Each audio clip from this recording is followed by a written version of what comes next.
Christian యజమాని క్రిస్టియన్కి సంబంధించినటువంటి వ్యవస్థ కాబట్టి ఆ విధంగా వ్యవహరించారన్నటువంటిది పబ్లిక్లోకి వెళ్తుంది ఆటోమేటిక్గా.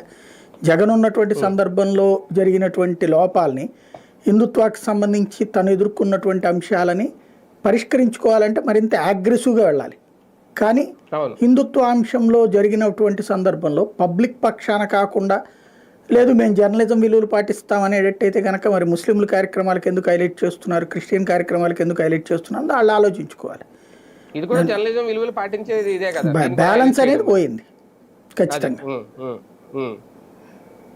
కానీ అంటే ఇది దీంతో ఒక మెసేజ్ వెళ్దా, హిందువుల ఓట్లు అవసరం లేదు, హిందుత్వాన్ని దూరం పెడుతుంది సాక్షి మీడియా అని? ఖచ్చితంగా. ఇప్పుడు ప్రతి ఒక్కటి కూడా డిబేటబుల్లే.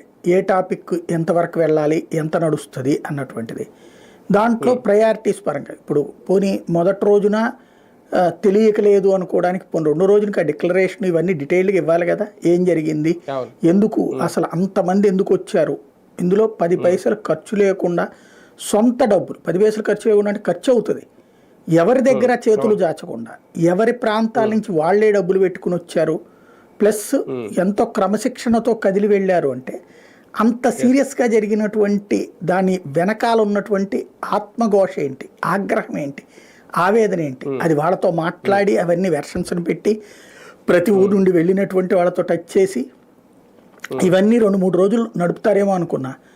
సరే మనం హిందువుగా సంతృప్తి పడటం మాత్రమే మిగిలింది. ఏంటంటే ఫ్రంట్ పేజీ స్టోరీలు కూడా వేసారులే అన్నటువంటిది. అవును అవును, ఒక 2 పత్రికలు వాటిని అయితే మెచ్చుకోవాలి ఈ విషయంలో, అంటే దీంతో పోలిస్తే, సాక్షితో పోలిస్తే.